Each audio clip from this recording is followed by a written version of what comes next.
नमस्कार, स्वागत है आप सभी का टेक्स्ट बुक यूट्यूब चैनल पे। मैं हूं विनय अवस्थी। आप हैं मेरे साथ हिंदी साहित्य को जो है पार्ट वाइज पढ़ने के लिए। तो हिंदी साहित्य का आज हम लोग आदिकाल देखेंगे, नेक्स्ट वीडियो में भक्तिकाल, फिर रीतिकाल, फिर आधुनिक काल, ऐसे एक साहित्य सीरीज लेकर के चलेंगे। 10-15 मिनट में हम इसको कवर कर रहे होंगे, जहाँ से आपका साहित्य वाला पार्ट कंप्लीट हो जाए और जो आपकी जो आपके क्या बोलते हैं, जो पुरस्कार वगैरह हैं उनको भी हम लोग पढ़ेंगे। इसी लय में चलते हुए करेंगे। आज का सेशन अच्छा लगे तो कमेंट में बताइएगा। तो हिंदी साहित्य का आदिकाल आज हम लोग पढ़ रहे होंगे। हिंदी साहित्य का ऐतिहासिक काल विभाजन अगर देखते हैं तो 4 भागों में हिंदी साहित्य को बांटा जाता है। ठीक है, हिंदी साहित्य को अलग अलग साहित्यकारों ने लिखा है, वो भी एक वीडियो उसकी बना दूंगा। कौन कौन साहित्यकारों ने, जैसे गारसा दत्तासी हैं, जाज गिरसन साहब हैं, रामचंद्र शुक्ला वगैरह हैं, इन्होंने लिखा है, उसका एक अलग से मैं बता दूंगा। इसको समझ लीजिए। सबसे पहले आदिकाल को आज हम लोग पढ़ रहे होंगे। तो आदिकाल को क्या कहते हैं? आदिकाल को वीरगाथा काल के नाम से भी जानते हैं। अच्छा, हिंदी साहित्य को ऐतिहासिक काल विभाजन में बांटा गया 4 प्रकार से। एक आपका आदिकाल होता है, ठीक है। एक आपका कौन सा होता है? एक आपका होता है भक्तिकाल, जिसको हम पूर्व मध्यकाल भी कहते हैं। एक आपका होता है रीतिकाल, जिसको हम उत्तर मध्यकाल कहते हैं। और एक होता है आपका कौन सा? आधुनिक काल। आधुनिक काल जिसको हम क्या कहते हैं? चौथे नंबर का, इसको हम गद्यकाल भी कहते हैं। तो आधुनिक काल हो गया, भक्तिकाल हो गया, रीतिकाल हो गया, गद्यकाल हो गया, या आप इसको ऐसे पढ़ सकते हो, आदिकाल, पूर्व मध्यकाल, उत्तर मध्यकाल और आधुनिक जो है आपका आधुनिक काल हो गया। ये काल विभाजन हुआ 4 प्रकार से। इनका जो समय सीमा की अगर मैं बात करूं तो आदिकाल का जो समय रहता है वो 1000 से 1350 ईस्वी तक रहता है। ये ऑथेंटिक है, ध्यान रखिएगा, एग्जामिनेशन में यही पूछा जाता है। भक्ति काल की बात करूं तो ये 1350 से लेकर के 1650 तक रहता है। ठीक है। अगर मैं रीतिकाल की बात करूं तो रीतिकाल में 1650 से लेकर के 1850 तक रहता है, और 1850 से अब तक ये आपका क्या रहता है? आधुनिक काल रहता है। तो कभी भी अगर आपसे पूछा जाए आधुनिक काल का स्टार्ट कब से, तो आप कहोगे 1850 से अब तक आपका आधुनिक काल चल रहा है। सबसे पहले हम क्या देखते हैं, थोड़ा सा और जानते हैं, इसकी पृष्ठभूमि के बारे में जानते हैं, कैसे नामकरण हुआ ये जानते हैं, कितने नामों से इसको जाना जाता है आदिकाल को। तो ये रामचंद्र शुक्ला जी हैं, इन्होंने कहा है आदिकाल हिंदी साहित्य का प्रारंभिक युग 1000 से 1350 तक माना है। ठीक है। आचार्य रामचंद्र शुक्ला ने इस काल को वीरगाथा काल के नाम से जाना है। उसके बाद इस युग में डिंगल, पिंगल, अपभ्रंश और खड़ी बोली का प्रारंभिक रूप देखने को मिलता है। किसमें? आपका आदिकाल में। ठीक है। साहित्य में मुख्य रूप से वीर रस मिलता है आपका, और श्रृंगार रस की भी प्रधानता मिलती है। तो ये इसकी विशेषता हो गई। अगर आप इसकी विशेषता देखोगे आदिकाल की क्या विशेषता है, तो आदिकाल की विशेषता, इसको वीरगाथा काल के नाम से जाना जाता है। डिंगल, पिंगल, अपभ्रंश और खड़ी बोली का प्रारंभिक रूप देखने को मिलता है। साहित्य में मुख्य रूप से वीर रस मिलते हैं, रासो ग्रंथ मिलते हैं, और श्रृंगार रस की प्रधानता देखने को मिलती है। अगर हम इसको देखें कि आदिकाल को किसने किस नाम से जाना है, तो ये हमारे लिए बड़ा इंपॉर्टेंट होगा। यहां से क्वेश्चन बनता है, जैसे आदिकाल को हजारी प्रसाद द्विवेदी जी हैं, हजारी प्रसाद द्विवेदी जी ने आदिकाल को किस नाम से जाना है, तो आप क्या कहोगे? आदिकाल को इन्होंने आदिकाल कहा है। मतलब आदिकाल को आदिकाल कहने वाले कौन? आदिकाल को आदिकाल कहने वाले हजारी प्रसाद द्विवेदी साहब हैं। अच्छा, आदिकाल को वीरगाथा काल किसने कहा है, तो आप कहोगे सर आचार्य रामचंद्र शुक्ला जी हैं। यहां से क्वेश्चन आपका हमेशा बनता है, याद रखिएगा। आदिकाल को चारण काल कहने वाले कौन, तो आप कहोगे सर जॉर्ज गिरिसन साहब, जिन्होंने the modern vernacular literature of Hindustan की रचना की, जिसमें सबसे पहले हिंदी साहित्य का इतिहास लिखा है इन्होंने। ठीक है। फिर आता है आपका प्रारंभिक काल। तो प्रारंभिक काल किसने कहा है? मिश्र बंधु ने कहा है, जो 3 भाई थे। बीजपन काल किसने कहा है? बीजपन काल कहा है आपके महावीर प्रसाद द्विवेदी जी ने। महावीर प्रसाद द्विवेदी जी ने क्या कहा है? बीजपन काल कहा है। सिद्ध सामंत काल कहने वाले कौन? सिद्ध सामंत काल कहने वाले राहुल सांकृत्यायन साहब हैं। सिद्ध सामंत काल कहने वाले राहुल सांकृत्यायन साहब हैं। आदिकाल को वीरकाल कहने वाले कौन? विश्वनाथ प्रसाद जी हैं, ये खूब पूछे जाते हैं आपके। और डॉक्टर रामकुमार वर्मा ने संधि चरण काल कहा है, ये भी खूब पूछे जाते हैं। तो विश्वनाथ प्रसाद जी और आपके डॉक्टर रामकुमार वर्मा जी और आपके राहुल सांकृत्यायन जी, इनको जरूर याद रखिएगा, यहाँ से क्वेश्चन आपका बनता है। एक सरसरी नजर, आदिकाल हजारी प्रसाद द्विवेदी, वीरगाथा काल आचार्य रामचंद्र शुक्ला, चारण काल जॉर्ज गिरिसन साहब, प्रारंभिक काल मिश्र बंधु, बीजपन काल महावीर प्रसाद द्विवेदी, सिद्ध सामंत काल राहुल सांकृत्यायन, वीर काल विश्वनाथ प्रसाद जी, संधि चरण काल आपके डॉक्टर रामकुमार वर्मा जी ने कहा है, जिन्होंने हिंदी साहित्य का आलोचनात्मक इतिहास लिखा है। उसी में इन्होंने संधि चरण काल इसको कहा है। अब बात आती है कि हिंदी साहित्य का आदिकाल में कौन कौन से कवि हैं और कैसे याद करेंगे। तो इसको याद करने की प्यारी सी ट्रिक है। ट्रिक क्या है, आप सबको दिख रही होगी। ट्रिक है यहाँ पे, समझिएगा इसको। आदिकाल वीरगाथा काल के रचनाकार कौन है? आज मधु भट्ट ने पति संग चंदा देखा। क्या बोलेंगे? आज मधु भट्ट ने पति संग चंदा देखा। तो आज से क्या हो जाएगा? आज से आमीर खुसरो होगा। आज से क्या होगा? आमीर खुसरो। जा से क्या हो जाएगा, जगनिक साहब होगा जिन्होंने परमाल रासो लिखा है, आलखंड लिखा है।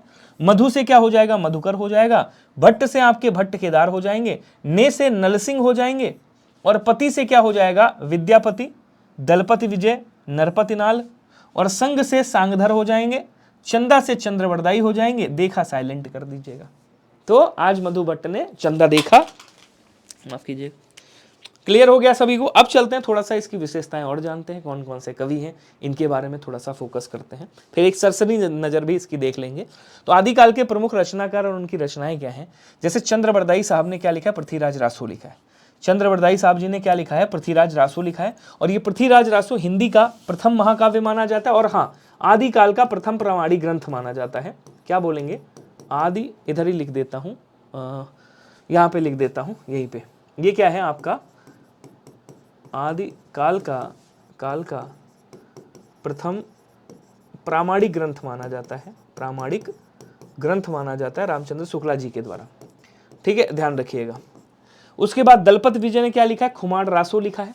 इसको सरसरी नजर में भी आगे देखेंगे। खुमाड़ रासो, ये राजस्थानी भाषा का प्रभाव यहाँ पे देखने को मिलता है। जगनिक साहब जिन्होंने आलखंड की रचना करी है, परमाल रासो की रचना करी है, इसमें वीर रस प्रधान है और आल्हा उदल की कथा मिलती है। फिर आते हैं आपके विद्यापति साहब। विद्यापति जिनको मैथिल कोकिल के नाम से जाना जाता है, ठीक है। इन्होंने कीर्तिलता, कीर्ति पताका और पदावली की रचना की है, जिसमें कीर्तिलता और कीर्ति पताका अवहट्ट भाषा में है और पदावली आपकी मैथिली भाषा में मिलती है, ध्यान रखिएगा। फिर आता है शालिभद्र सूरी, ये भी आदिकाल की रचना है। भारतेश्वर बाहुबली रास, मतलब ये शालिभद्र सूरी हैं, इन्होंने भारतेश्वर बाहुबली रास लिखा है। ये जैन साहित्य का प्रमुख ग्रंथ माना जाता है, ध्यान रखिएगा। ठीक है साहब। उसके बाद जैसे रासो साहित्य परंपरा की प्रतिनिधि कवियां हैं जो इंपॉर्टेंट है, जैसे पृथ्वीराज रासो है, इसके बारे में थोड़ी सी जानकारी रख लीजिएगा। पृथ्वीराज रासो चंद्रवरदाई साहब ने लिखा है, इसको पूरा किया था इनके बेटे जल्लड़ ने। पृथ्वीराज चौहान की वीरता का प्रदर्शन मिलता है, प्रबंध काव्य है ये। अगर आपसे पूछा जाए ये कैसा काव्य है, इसका स्वरूप कैसा है, तो ध्यान रखिएगा ये प्रबंध काव्य है। आपको दिख रहा है, नहीं दिख रहा है, ये कैसा काव्य है, तो आपको सर ये प्रबंध काव्य है, ध्यान रखिएगा। ठीक है, दिख रहा है सभी को अभी। उसके बाद आप आओगे, खुमाड़ रासो मिलती है, ये दलपत विजय साहब ने लिखा है, इसको एक सरसरी नजर में भी हम देखेंगे। वर्णन मेवाड़ के रावल हैं, ये रावल खुमाड़ के युद्ध का है और राजस्थानी हिंदी में लिखा गया है आपका खुमाड़ रासो। आलखंड आता है, जिसको हम क्या कहते हैं, जिसको हम परमाल रासो के नाम से जानते हैं। इसको लिखने वाले कौन है, कवि जगनिक साहब है। ठीक है, इसको परमाल रासो भी बोलते हैं। आल्हा उदर का वीर गाथा इसमें देखने को मिलती है। ठीक है, तो ये तो आपकी रासो साहित्य कुछ है इंपॉर्टेंट। उसके बाद आपके विद्यापति साहब आते हैं, इनके बारे में इंपॉर्टेंट चीजें जान लीजिएगा। जैसे श्रृंगार और माधुर्य रस के कवि माने जाते हैं विद्यापति जी। इनकी दो हैं, एक आपकी कीर्तिलता, जरूर याद रखिएगा, एक आपकी कीर्तिलता और कीर्ति पताका, कीर्तिलता और कीर्ति पताका, ये जो दो रचनाएं हैं ये किसमें हैं, ये आपकी लिखी गई हैं अवहट्ट भाषा में। किसमें लिखी गई हैं, अवहट्ट भाषा में लिखी गई हैं। ठीक है ना, अवहट्ट भाषा में। और जो आपकी पदावली मिलती है, पदावली, ये किसमें मिलती है, ये मिलती है आपकी मैथिली भाषा में। ये किसमें मिलती है, मैथिली भाषा में मिलती है, ध्यान रखिएगा। मैथिल कोकिल भी इन्हें कहा जाता है। आदिकाल के सर्वाधिक लोकप्रिय श्रृंगरी कवि ये हैं, मैथिली भाषा में मिठास के कारण इन्हें मैथिल कोकिल कहते हैं। कीर्तिलता अवहट्ट भाषा में और कीर्ति पताका भी है उसमें, पदावली मैथिली भाषा में है, जिसमें राधा कृष्ण के प्रेम का वर्णन मिलता है, ध्यान रखिएगा। ठीक है, ये तो हो गई छोटी सी बात, ये तो हो गई आदिकाल की छोटी सी बात। अब आते हैं आमिर खुसरो साहब, जो आदिकाल में जाने माने नाम रखते हैं। आमिर खुसरो, जिनके बचपन का नाम अबुल हसन साहब है। इनको तोताए हिंद भी कहा जाता है, ठीक है ना, भारत का तोता भी कहते हैं, क्योंकि ये हिंदी को ये तोता के समान बोलते हैं। कैसे बोलते हैं, हिंदी को ये तोता के समान बोलते हैं, इसलिए इनको तोताए हिंद कहा जाता है, याद रखिएगा। ठीक है, तो 1253 में एटा उत्तर प्रदेश में जन्मे थे। मूल नाम है इनका अबुल हसन, गुरु हजरत निजामुद्दीन औलिया हैं इनके। ठीक है, उपाधि इनको तोताए हिंद कही जाती है और इन्होंने हिंदी के लिए सबसे पहले हिंदवी का प्रयोग किया था, ये भी याद रखिएगा। 3 अफगान राजवंशों के साथ साथ गुलाम खिलजी, तुगलक, ऐसे 11 सुल्तानों का शासन देखा है, उत्थान पतन इन्होंने देखा है, तो ये जरूर याद रखिएगा। ये आपके अमीर खुसरो साहब हैं, इनसे रिलेटेड कई सारे क्वेश्चन आपके एग्जाम में आते हैं। ठीक है, 1253 से लेकर के 1325 ईस्वी तक ये रहे हैं। हिंदी साहित्य में खुसरो का युगांतकारी योगदान रहा है, मतलब अमीर खुसरो साहब का। खड़ी बोली के प्रथम कवि माने जाते हैं, तोताए हिंद की उपाधि मिलती है इनको। इन्हें खड़ी बोली हिंदी का प्रथम कवि, आदि कवि कहा जाता है, ध्यान रखिएगा। 13वीं शताब्दी इनकी मानी जाती है, शताब्दी भी याद रखिएगा, कभी कभी इनकी शताब्दी भी पूछता है। इनकी पहेलियां हैं, मुकरियां हैं, दो सुखने हैं और गजल हैं। लिखने की अनोखी शुरुआत की है इन्होंने। मतलब क्या, पहेलियां, मुकरियां पहेलियों के जनक कहे जाते हैं। हिंदवी शब्द का प्रयोग सर्वप्रथम इन्होंने किया था। सबसे पहले अपनी भाषा के लिए इन्होंने हिंदवी शब्द का ऐतिहासिक उल्लेख किया। काव्य भाषा है इनकी, बोलचाल की खड़ी बोली, ठीक है ना, सफलतापूर्वक काव्य भाषा के रूप में स्थापित किए। तो खड़ी बोली के प्रथम कवि, आदि कवि माने जाते हैं, ध्यान रखिएगा। ये तो हो गई अमीर खुसरो के बारे में। इनकी कुछ रचनाएं भी हैं जिसकी ट्रिक भी मैंने रखी है। अमीर खुसरो की कुछ रचनाएं, जैसे लैला ने आईने में अनवर का कीमती सरीन देखा। क्या कह रहा है, लैला ने आईने में अनवर का कीमती सरीन देखा, यानी लैला से मजनू लैला। इन्होंने क्या लिखा है, इन्होंने मजनू लैला की रचना की है। आईने से, ये बड़ी इंपॉर्टेंट है, आईने सिकंदरी इन्होंने लिखा है। अनवर से मल्लोल अनवर लिखा है इन्होंने। की से किरानुसादैन लिखा है, कोई इंपॉर्टेंट नहीं है। मिताउल फतू लिखा है। तुगलक नामा लिखा है। ती से तुगलक नामा लिखा है, तू से तुगलक नामा। सरीन से सरीन खुसरो लिखा है। दे से देवल रानी, खिज्र खां, हस्त बिहस्त, ऐसे कई सारी रचनाएं करी हैं जिसमें दो ये इंपॉर्टेंट है। That's it. अब आती है बात अमीर खुसरो की अमर पंक्तियों में, जैसे ऐदी सखी मोरे पिया घर आए, ये इनकी पंक्ति है। अगर कभी पूछ ली जाए याद रखिएगा। बहुत कठिन है डगरपन घट की, मेरे महबूब के घर रंग हैरी, आ घिराई दई मारी घटाकारी, छाप तिलक सब छीनी रे, ऐसी रचनाएं मिलती हैं आपकी, ठीक है। अब आती है एक सरसरी नजर से देख लेते हैं आदिकाल की कुछ रासो ग्रंथ। आदिकाल के रासो ग्रंथ, जिसमें पृथ्वीराज रासो किसने लिखा, चंद्रवरदाई ने। इसको पूरा किसने किया है, इनके पुत्र जल्लड़ ने पूरा किया। उसके बाद खुमार रासो किसने लिखी, दलपत विजय साहब ने लिखी है, ठीक है। उसके बाद आता है वीसल देव रासो, जिसको नरपत नाल ने लिखी है। हमीर रासो, जिसको सांगधर जी ने लिखा है।